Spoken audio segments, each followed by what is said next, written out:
Hi Malvika, how are you? Hi. Hi, Sudarsan. All good. Looks like we're live.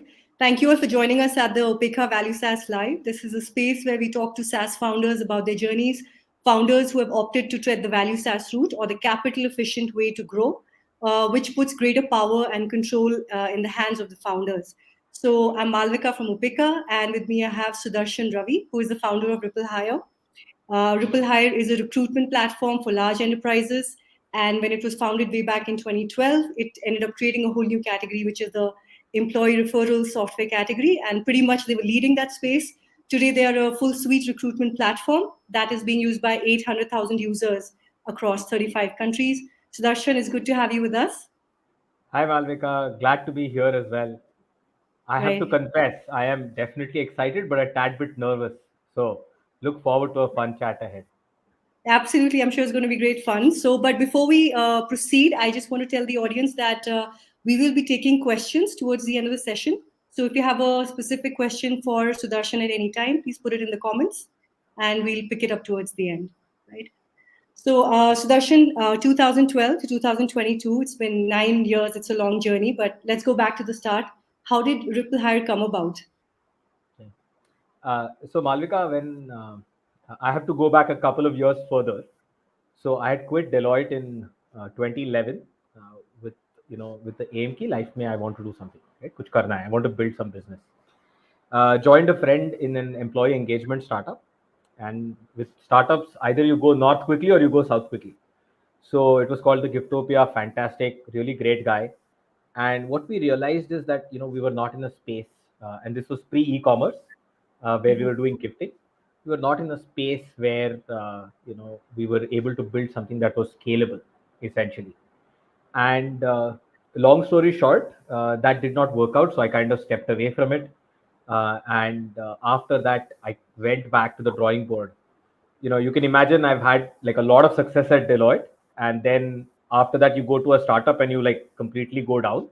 So the thing that was running through my head is, yeah, you know what, I really need to figure out what to do next. um, Right. Thought back to my time at Deloitte, and we built a practice of 150 people from like just 35, largely relying on referrals. So I went back to the drawing board and I asked myself a very simple question: is it too much to expect one employee to give you one candidate in 1 year? And I realized that it's not, but most companies are just not there. So that question was the genesis and the birth of RippleHire. Of course, Mhm. after that, the thing we did differently was to shut ourselves up, and just talk to users, and largely build a product today that has been essentially created by the recruitment fraternity with their inputs, comments, thoughts, and feedback. Yeah, that's a little bit about how RippleHire started and back of what we did in 2012. So, who were some of your early users, and who does RippleHire serve today? Back when we started, right, I remember, see, the recruiting market is such that you can go to anybody and everybody, right? So we essentially did not know. So we went and asked many users.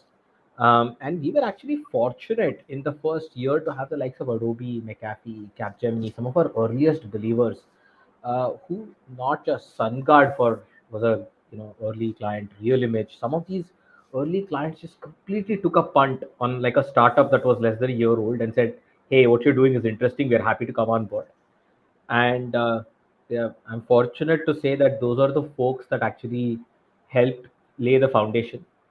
Mhm. uh, Emphasis was a big early believer of RippleHire, and fortunately today we serve several large enterprises.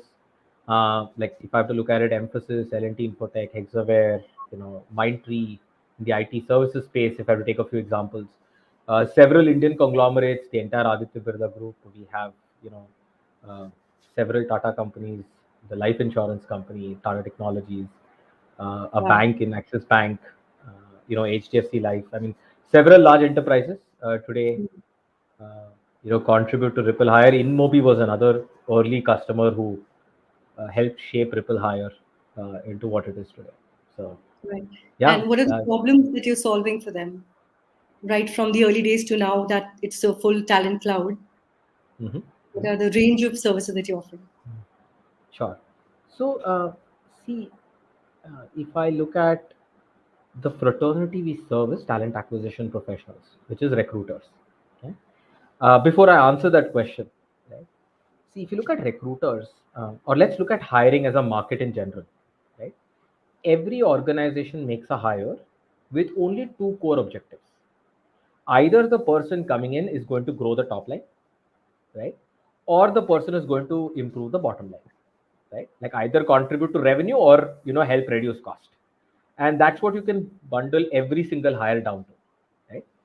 But the folks who actually bring these people to the organization are recruiters. So we look at recruiters as superheroes. They are essentially silent warriors, uh, barely seek credit or prominence. They do a stellar job in bringing top quality talent to organizations and, in a sense, affect the top line for organizations and improve the bottom line. So the fraternity we serve is the talent acquisition and the recruitment fraternity. And the problems we solve for them, if I have to break it out, fundamentally we help them hire quality talent that joins and stays. Okay? Right. If I look at the context right now, with the levels of attrition that is going on in organizations, recruiters today have been tasked with the jobs of filling leaky buckets, right? Because you're people leaving as quickly as they're filling them, and organizations are growing. So Yeah. this community is overworked, stressed, and what we're doing is essentially give them products. So there are two products we have.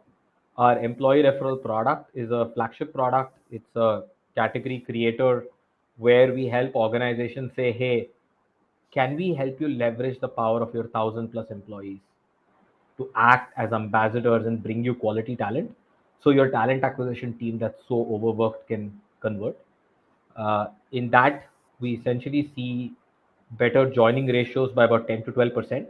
Referrals tend to have great retention. Mhm. And essentially, people know people they work with, so they bring in quality people.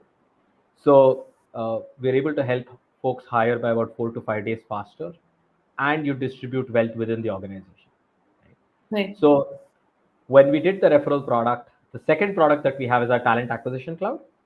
That's a product where we compete with the likes of the biggies like Oracle, SAP, uh, Kenexa, so on and so forth, where we look at and we say, hey, can we essentially solve and make the life of a recruiter super easy, while enabling governance for an organization, right? Right.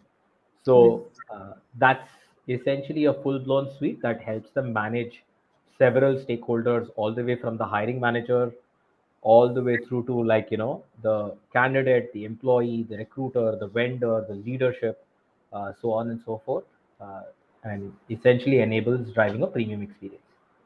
So Right. And so you have your employee referral software, and on top of that, you have a whole recruitment suite, right? So what are the revenue streams within that, and what does the split look like? got it.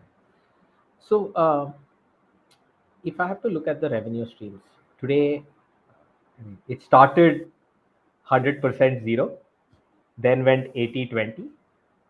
Today we are at about 50/50, where half our revenue comes from referrals, half our revenue comes from the recruiting crowd.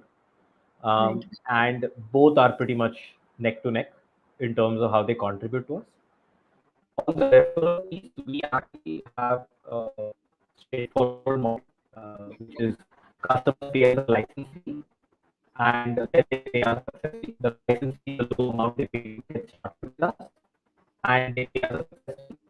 And success fee is a function of the jobs they Sudarshan, get. your audio is a little patchy. You just check on that. Is it better? It's a little patchy still. Okay. Let me just quickly see what's going on.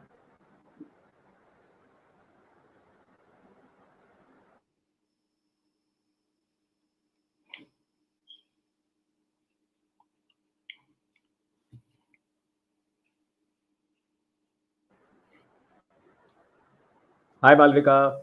I switched networks. Is this better? It's better. It's coming back slowly. Let's just wait for a few seconds. Okay. Is the All right. network better now? Much better. Yeah. Awesome. Awesome. So I was talking about revenue streams. Correct. Um, like I said, on the referral side, we have a license plus success fee model. So customers sign up with us, they pay us a license fee, and the true value for a talent acquisition team is when the number of joiners increase, right?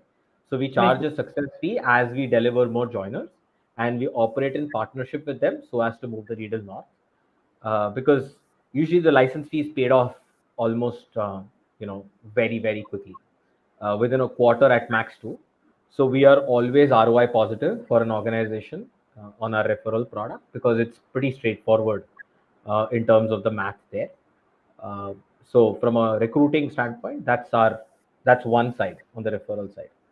On the recruiting talent acquisition cloud, it's a straight license fee, right?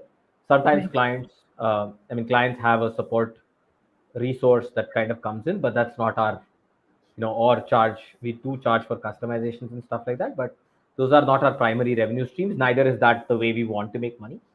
Our focus is largely on the product, and product licensing is how we make money there.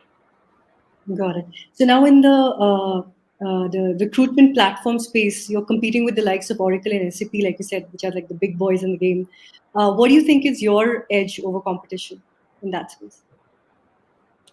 Yeah, so I used to run the PeopleSoft practice at Deloitte in my previous avatar, right? And that actually exposed me to the ERP world, to the HRMS world, right? And when you look at large companies and these behemoths, right, so they sell on two things. They sell on the fact that, on compliance, they get compliance really well. But if you think about it, there is some product manager sitting in Germany, sitting in the US, who's actually built a product, right? Right. Is that product or is recruiting the same globally as how it happens in Germany or the US? In fact, Germany and US have different recruiting patterns. All If you right. look at India alone, right, insurance has a very different hiring pattern as compared to BPOs, as compared to IT companies, as compared to your engineering R&D companies. Um, so depending on the organization that you are in and the industry you're in, within just the same geography, we're seeing recruiting being very different and the pain points being different, right? Now, some industries, the challenge is how do I get people? They're not on LinkedIn, they're not on Naukri, they're all on WhatsApp. Some other industries, the problem is, you know, I'm able to get a ton of people, right? I am a brand, everybody wants to work for me. Holy crap, I have way too many profiles, right? How do I find Right. the best out of this, right? Or how do I attract the absolute best to come to work for me, right? So if you look at the range of recruiting problems, right, what you will find is a generic system that works for a flow in the US where you have 10 applications and one hire, whereas in India, that's not the reality. So when we look at it, we serve the Indian recruitment fraternity, and not just India, but India out. Right. So while we have users and recruiters that sit in 30 countries, one of the things we look at is to say, hey, what are their challenges and can we help? Can we help shared services teams that are operating out of here in those geographies hire better? Right. And the where we compete against them is that they just don't get problems or product for this community at all, right? They don't. Mhm. What they get is compliance. What they get is something generic. And where we come in is we really understand the space very deeply. So I mean, honestly, I talk like as if we understand it, but the reality is we've just sat tight and listened, right? So I think Mhm. our customers, our users have obviously given us a lot of feedback and spent a lot of time with us, educating us on their problems, the severity of their problems, what is it that they would like. And since we Mhm. have listened to them and built product in conjunction with them, it's essentially a product shaped by the recruitment fraternity for the recruitment fraternity. And so that's why it's actually easy for us to compete against the biggies because you know, we don't need $1 billion R&D budget when your customer tells you exactly what their problem is and you can solve it, and your product gets deeper and deeper and deeper with time. And obviously, unlike just like the biggies, uh, we're damn good in compliance. We've been certified for 6 years now, so we are ISO 27001 certified, SOC 2 Type 2 certified, as well as GDPR compliant. And we've been GDPR compliant since one day before the European regulation, which was much faster than most of these large enterprises. So since we get compliance and we really get the product and problems in this fraternity, I think it's fairly straightforward for us to compete against the best and to win deals against the best. So, Malvika, I noticed that your screen is frozen, and I'm not quite sure if you're having a network issue or if it's mine. But I figured it looks like you know we've lost Malvika in terms of her network, so she should join soon. Um, so while we wait for Malvika, right, I thought I'll share an interesting tidbit. One of the things we've always wanted at RippleHire as part of our office is when we have an office building of our own, and we will someday. Uh, we want to name all our conference rooms with actual names of customers, leaders who've been believers, right? So we want to name our conference rooms that way, so we forever remember that we are who we are because of the people who made us, the fraternity who shaped us, and it's not just the people who believed in us, given us a check, right? It's even every single individual who sat us down and told us, hey, I'm not going with your product because there are these 3 or 4 things that are missing today, and we've just quietly heard it and built it. So it's a long list, but I can assure the listeners here that the idea is to build a large enough building so we can essentially get everybody on there. So, all right. I will flip to LinkedIn to see if there are any comments, or because right now I don't have the LinkedIn view to know if there are any questions. Let me also quickly give Malvika a call All just right. to make sure. I'm back. Oh, there you are. Awesome. I was just about to give you a call, and I shamelessly, did a plug. Um, All right. Fantastic. Thank you. And you know what I really love? I love that the logos flipped out because I totally believe in vanity SaaS. And the way you're doing this interview, I'd love to have you over at RippleHire. So, Awesome. I'm Team RippleHire now, which actually absolutely. brings me to the part about Upeka, right? You were part of the second batch at Upeka, which was way back in 2017, and I think by then Mhm. you'd already been running RippleHire for 5 years, and Mhm. you were growing at 30 to 40% year on year. So, what specifically then brought you to Upeka? Right. Um, I remember sitting down with Prasanna and having a very honest conversation. I was telling Prasanna, I'm growing every year. I am, in fact, we had just become ramen profitable that year, or we were almost there at almost near break even that year, right? And I remember telling Prasanna, we are growing every year, right? But for some reason, I feel like we are not growing fast enough, right? We're working really, really hard.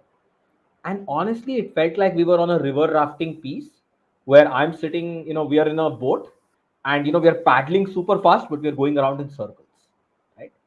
Right. So I sat down with him and I said, I really need help because it looks like while we've built a product and we are listening to people and building product, we're not growing as fast as I'd like. And I wasn't in a happy space with the rate of our growth. Right, All right. 30% was not something that I was very proud of, and I did not have much to show at the end of 5 years of running RippleHire. Right, somewhere we also get influenced by what's on the media in terms of unicorn, the pace of a unicorn, or the those are fancy, flashy titles that a lot of these VC companies or VC backed companies do the marketing for them, which makes it look cool. Right. So I was also a little influenced by hey, where am I with respect to that in terms of the journey.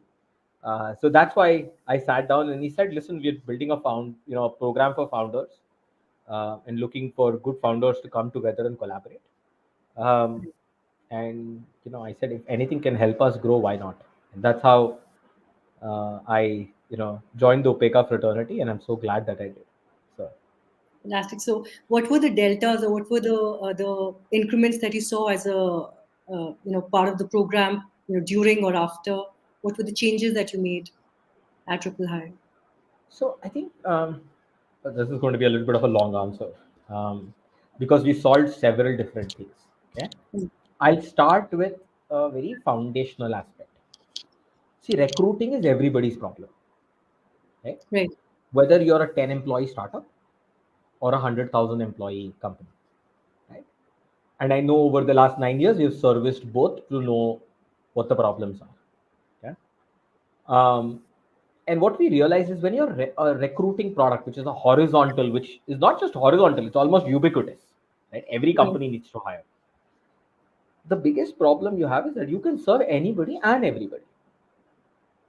So that meant that anybody who reached out and said, "Hey, I'm a vendor, can I use your product? I want to manage profiles." I'd say, "Sure, why not? Go for it." Somebody was like, "Hey, we are a new startup, we're growing, we want to get, can you help us out?" Sure, why not? And we had large enterprises. Right. So the number one problem I realized was we were a product for everybody, which made no sense, right? Because if you have to build a category defining company, right, you largely need to focus on specific segments, right? So we actually changed our focus from serving anybody and everybody to largely focusing on enterprises, right? So on one product we largely look at 1,000 employees and above, and another product we look at 2,500 and above. That's our clear focus, right? All right. Because I mean, if you look at the referral product way back then too, it makes no sense, right? If you're like 10 people as a startup, you're helping somebody out, but he can literally walk over, the idea is sitting on two tables and say, "Guys, you know somebody," and make that happen. So a lot of our focus went on to specific segments. One other thing that we did, and I reached out to them and said, Sudarshan, we may have to pause now. Your audio is again dragging a little. "Is this better?" No, it's pretty much the same. You can just wait for a few seconds. Okay.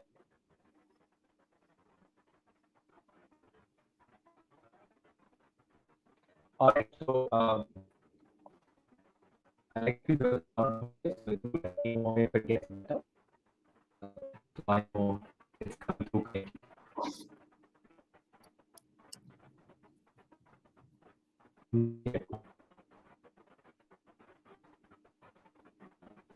All right. So then what I'm going to do, I'm going to try looking network. Let's give this one more try.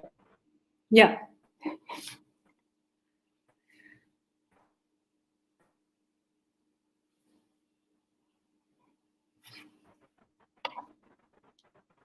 Hey, Malvika, is this better? Slightly, though not completely. Right. So then we'll take a 30-second pause. I'm going to flip around and right back. Okay. All right. Let's try that.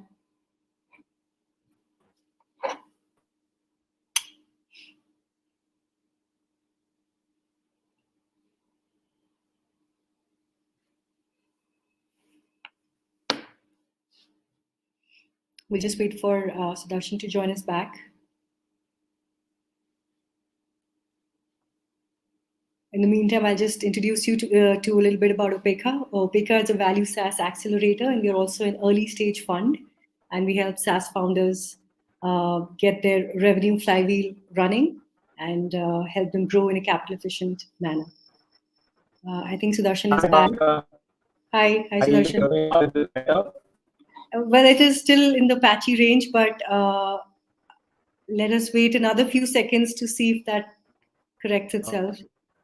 I'm sorry about that. I No, made sure to get rid of any and all, streaming devices in the house, hoping that that makes it better. no, But you have all good. awesome, awesome. All So right. where So were we? we were talking about finding Yes, the right correct, ICP and then kind of correct. the right problem So yeah, value. so the other thing that I also did, right, and I actually I went to my customers and I said, "I know, you bought from me. Can you help me really understand how did you sell this internally?" Right?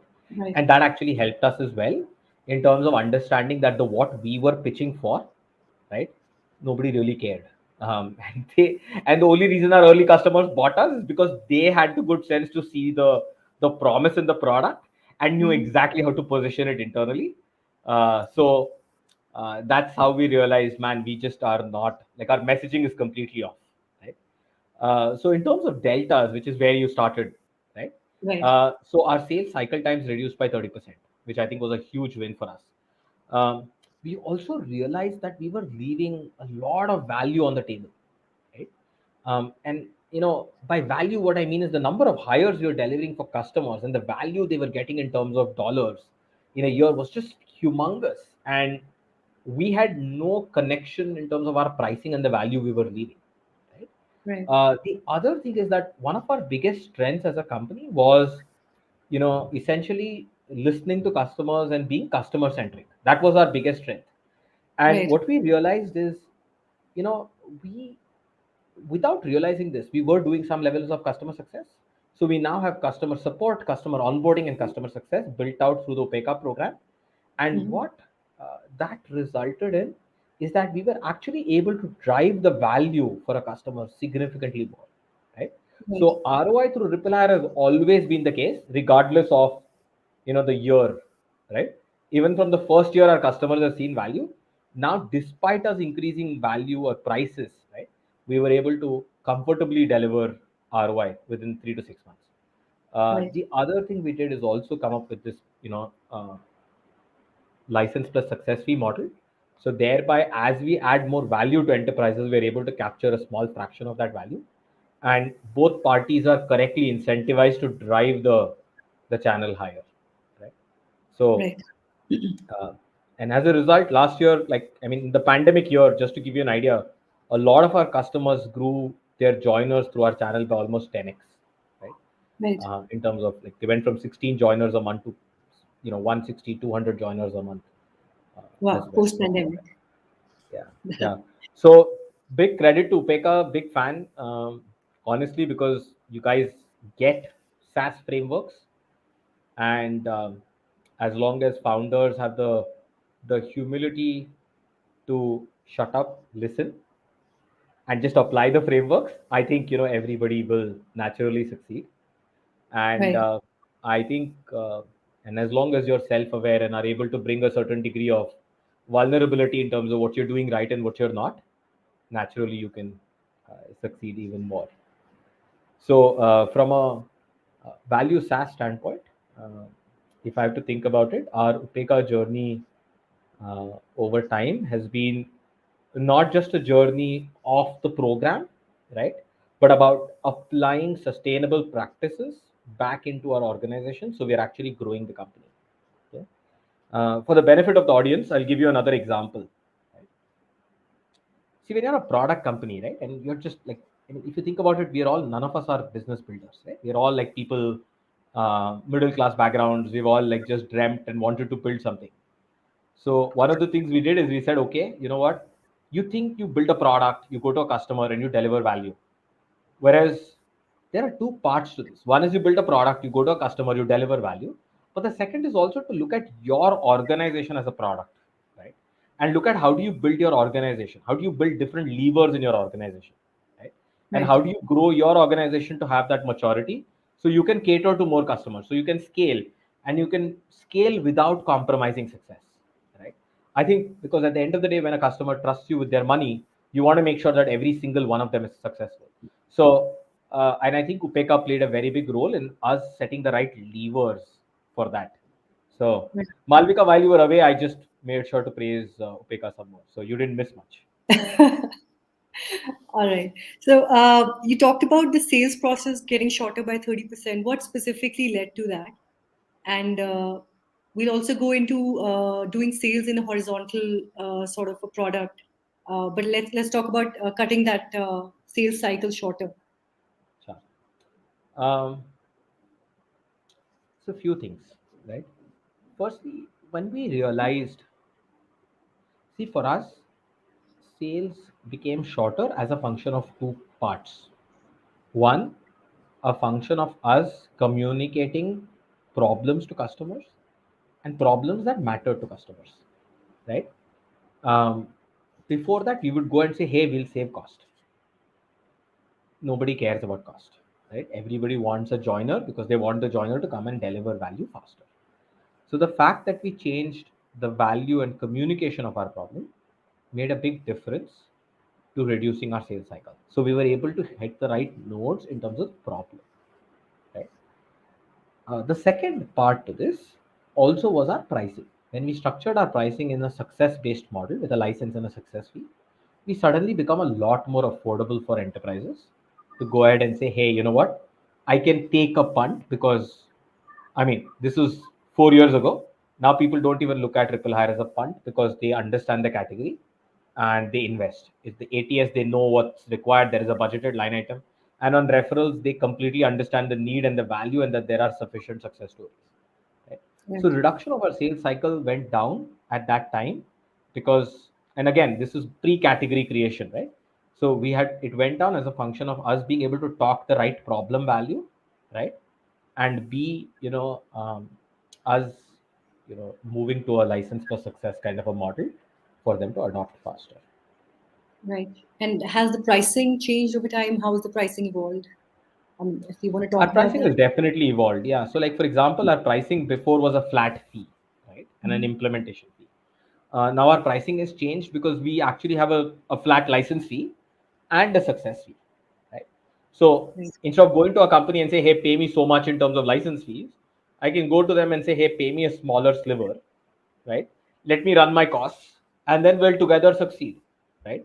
And it's an Right. easier thing for large enterprises to say, "Hey, you know what? This is a no-brainer pricing. I know I will deliver. I will definitely, succeed, right?" Um, so that is one thing that helps. And the other thing that helps is, when even if people find our pricing high, I mean, like honestly, if people met me 8 years ago, they will find my pricing significantly different now, because right Yeah. back then we were a product that was going into uh, like the money I made from my first large enterprise deal in Capgemini is what I make on pretty much every deal now, right? Like that's Hmm. the level of difference now, and that kind of amount. Like if people meet us now and who met us before, they're like, "Hey, you're now expensive." But what usually happens is they reach out to their friends in the fraternity, and people are like, "Boss, totally worth it because it pays off for itself," right? So at the end of the year, you're going to save more money on your budget than spend on it. So Right. that actually made a difference. Right? So. Right. So, coming to land and expand, based on customer success is something you've done pretty well, right? So, can you just walk us a little through that whole piece? Sure. Uh, our referral product is a category leading product, right? And technically, we are probably one of the only products in India that does that at that depth. Because we look at referrals as marketing to the inside of an organization, right?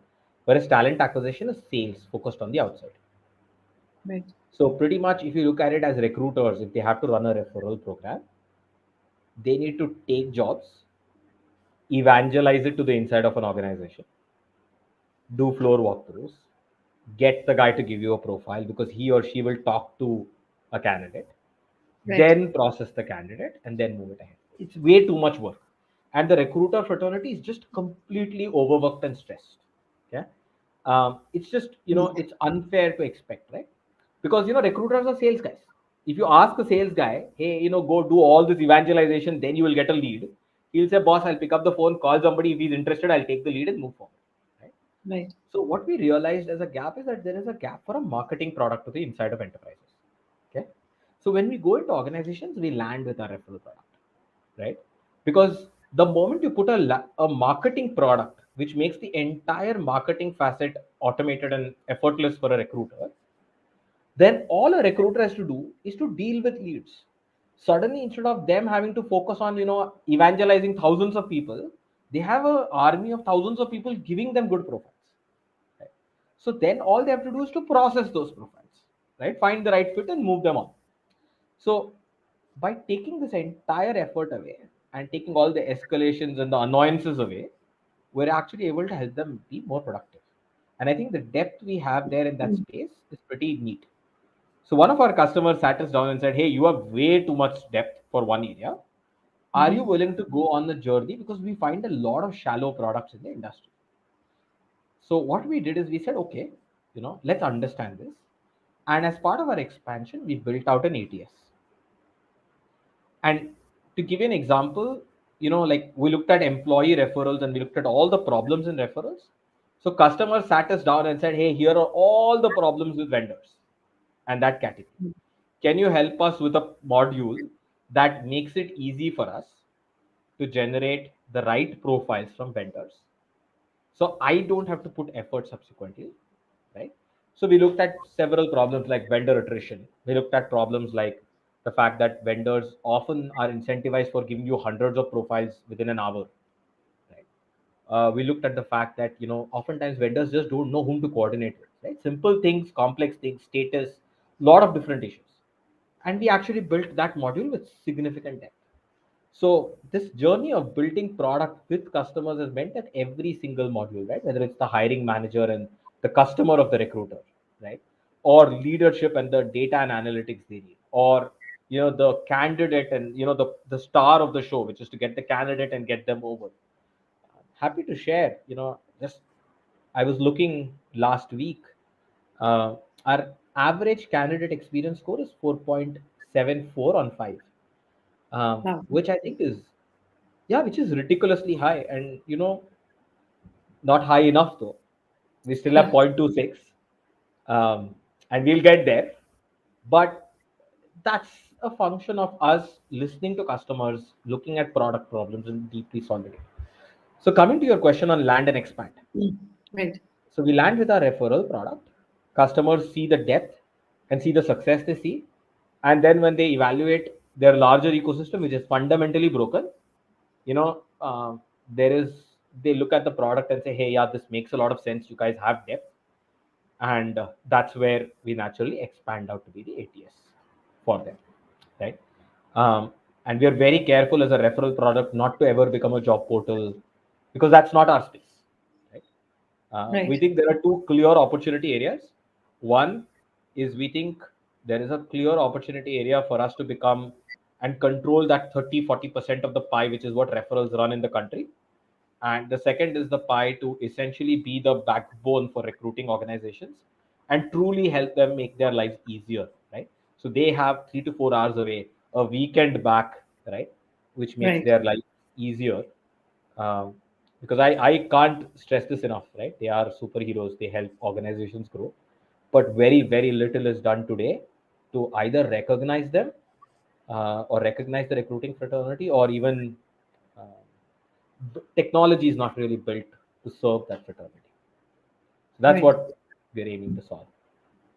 All right. Long So answer, but I hope I covered your land and expand. absolutely, completely. And just a quick reminder here that we will be taking questions at the end of the session. So if you have a question for Sudarshan, please put it in the comments, and we're going to answer that towards the end. Right now, coming to this logo that's right on top of your screen, which is No Vanity SaaS, right? Mhm. And we stand for Value SaaS, and you Mhm. yourself are a big proponent of Value SaaS, right? How does that kind of how do you relate to that, and how does it go? Tie into the way you run your organization today? Um, I'm a big fan of value SaaS, and you know, it's fundamental to our organization's DNA. Okay? Um, I'll explain this, by taking two kinds of examples. Not good or bad, no judgment, but there are two ways to build organizations, right? One is, you're constantly chasing growth, you're constantly optimizing for user acquisition, and while optimizing for user acquisition, you're constantly looking at how can I get more customers in every week. I don't care if I undercut my pricing, I don't care if I even make money. I'm going to continuously raise capital, and to showcase and raise capital, I'm going to you know um, share metrics, right? Metrics like, oh, I'm growing by X% week on week. This is the kind of number of users I'm onboarding week on week. These are the number of companies I'm onboarding week on week. Now, is that truly value? Sometimes yes, many times no. Because what is underlying that story is oftentimes customers who have not had an implementation, or customers whose implementation takes months, weeks longer than what it should. It takes years, or sometimes there is a product that's half baked, that's delivered, that's not adding any value, right? But The story is fantastic because you have people doing marketing for you. You're raising capital round after round. You have a nice, beautiful tag on you. So that's one way of building a company. There is no good or bad. That's one way of building a company, right? Right. But if you look at the DNA of the people who work with us, right, and whether it's our employees, the customers, people come to RippleHire for success, right? Like if a customer, and there fortunately very few people have left us, very few customers have left us, but anytime a customer leaves us, it does affect us emotionally. We do care about making a customer successful. So for us, it is in our fabric and our DNA to naturally deliver value to a customer, right? Because we take the responsibility very seriously when somebody gives us money. So does that mean is that, like, does that mean we only scale a little at a time? Not really. We are also growing north of 100% year on year, right? I think the worst we did in the last 4 years was in a COVID year where we did 60% growth. But you know but it means you're still scaling responsibly, right? And I think if I look at value SaaS, there are two parts I like. I think foundationally you build a business that delivers value to somebody, right?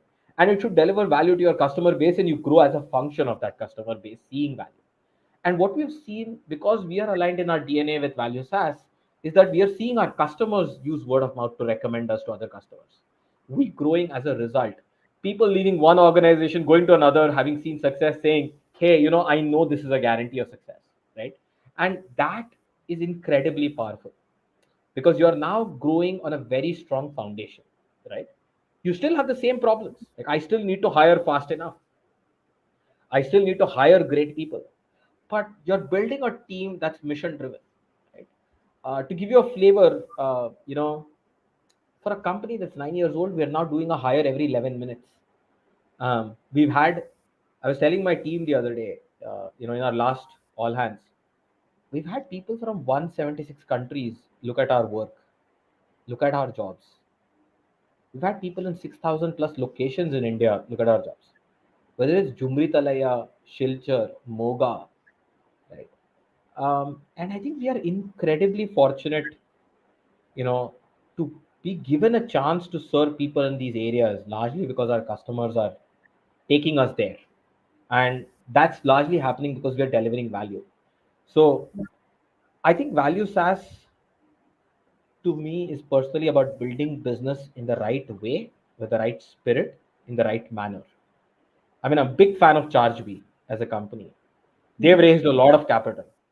One of the few companies out there that's doing a great job in building a great organization focused on customer value. I mean, there are many examples, but that's a great example of something that cuts both. Right. And I remember you talking about, your parameters for success earlier were you were winning an award, and today it's completely different, right? So you want to talk about some of those uh, wins that you've created for your customers. Sure, sure. So, Malvika, see, when you're a young company, right? By the way, building a company is a crazy hard journey. You have a lot more lows than you have highs. That's the given, right? Uh, Right. More often than not, you're beating yourself up for not doing something or not doing something fast enough versus the highs you face. So for us, right, if I think about it, um, 2013, the first year of our existence, I remember a couple of really smart folks from NHRD evaluated multiple companies and picked us as the social recruiting startup to watch out for, right? They picked us as the winner in that category in NHRDN. And NHRDN, I didn't know back then, is huge. It's the national HRD network, right? And we got published in their magazine as a company to watch out for. We were like thrilled and over the moon, saying, "Oh, somebody thinks we are doing something useful." Um, 2014, we beat about 94 products to win People Matters HR Tech, uh, you know, category, right? And there was only one winner in that. We won it in that category, and we were like over the moon, saying, "Oh wow, we beat in like that platform." I gave an Right. Oscar like speech and everything. Um, and then 2015, something changed. InMobi won its first award at Mhm. NASSCOM HR. I remember Kevin going and winning the award there. Great guy. And you know, and after that, every year, right? We've had customers win awards.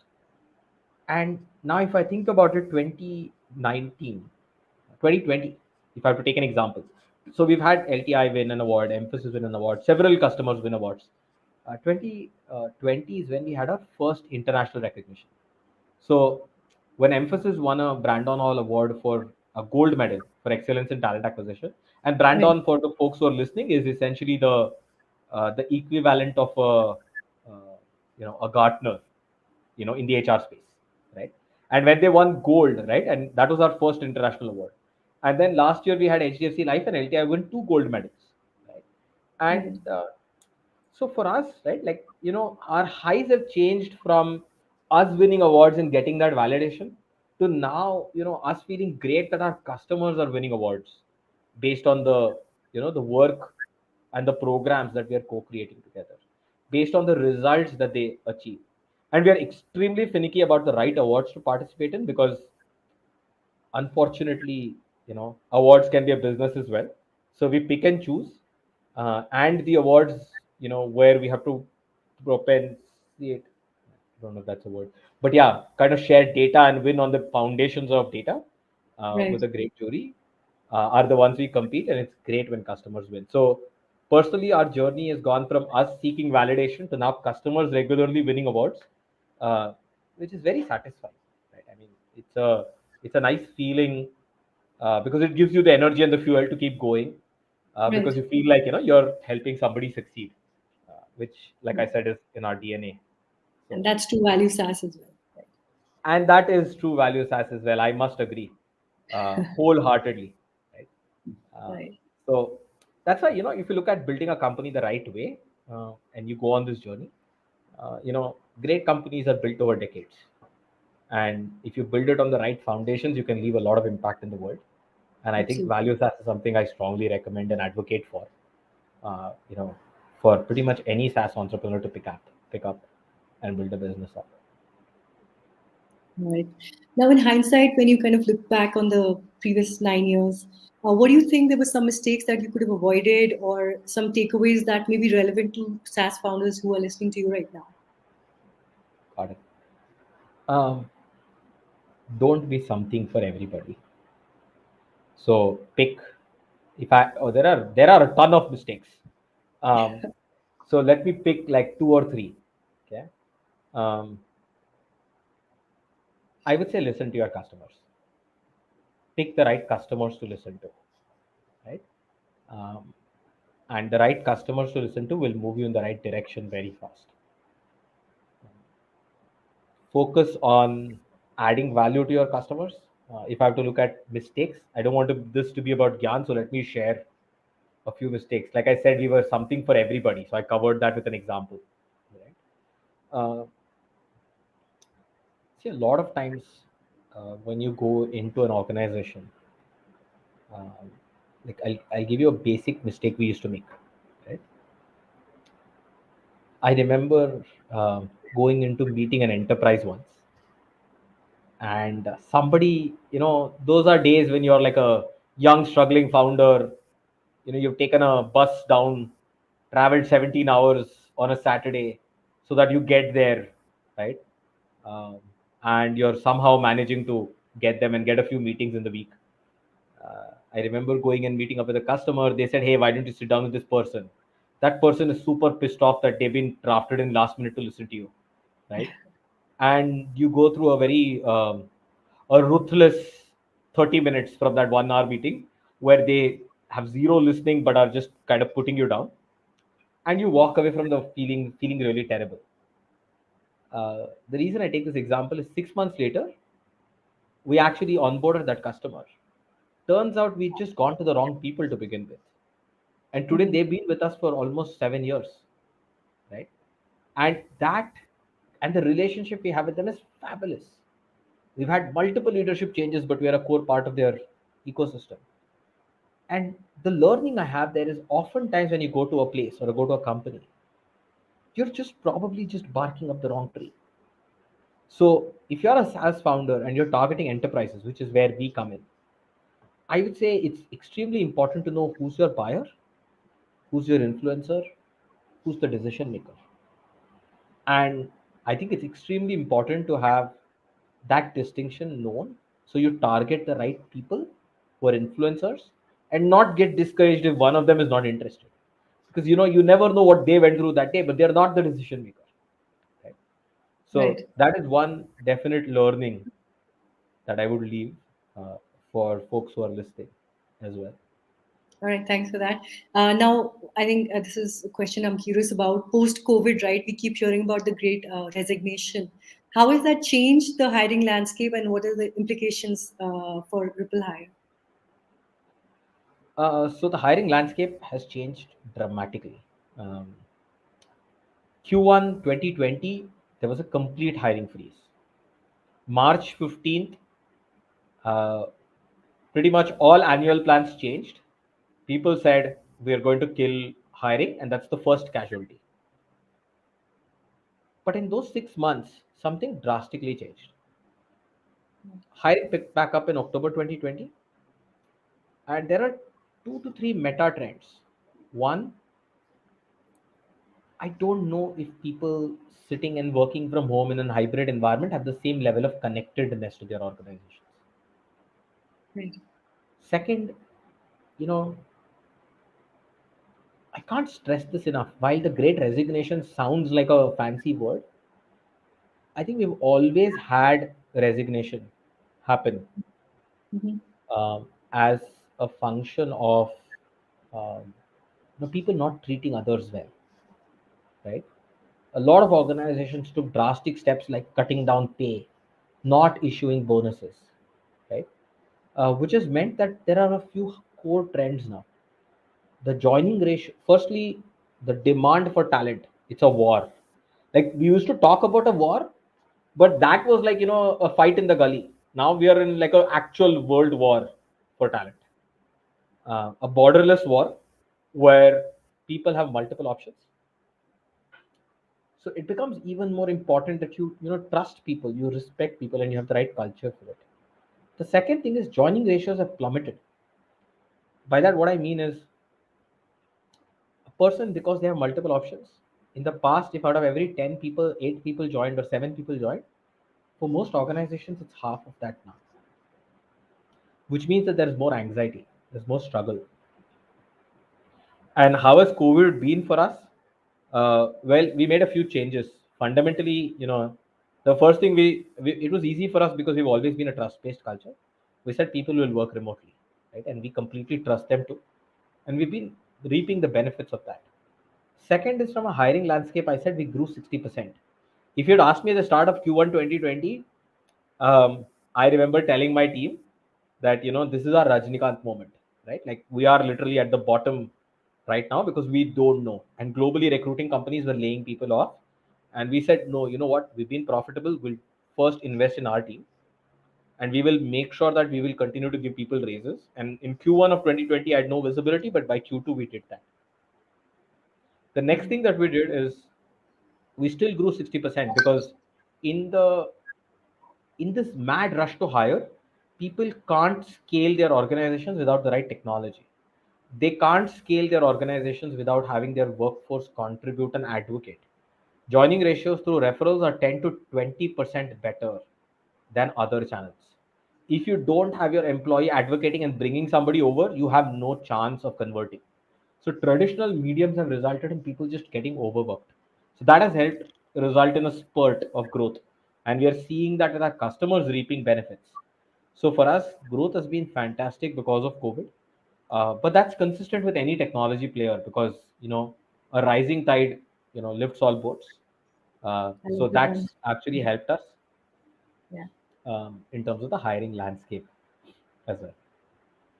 Right, fantastic. I'm sorry, I have to apologize for bad internet. My part of the country, we have snow today, so I think the internet is very patchy, right? I keep telling everybody this. The state of telecom in the country is the issue, but we all keep apologizing to each other. So trust me, I completely get where you're coming from. And it sounds fascinating that you're around snow. So, uh, Right. All right. So this brings us to the end of my questions, right? So do we have any questions from the audience that we can take up? We can wait for a few seconds. if not, it would be fabulous to return everybody about 5 minutes of their time. So All right. Okay, then looks like this will be a wrap. Then thank you, Sudarshan, for being with us, sharing your insights. I'm sure this has been valuable for the community. And I also want to thank Yusuf from Upeka, who's been moderating the session. So thanks, Sudarshan. We will thank see you, you soon. Malvika. Thank you, Yusuf. Thanks for doing this. I had a fun conversation, and you know, if I can help in any way, you can have folks feel free to reach out to me on LinkedIn. Take Absolutely. care. Thanks, Bye bye. Sudarshan. Thank Stay you for safe. Have a nice supporting. day. Yep. See you next week. Bye bye. Bye bye.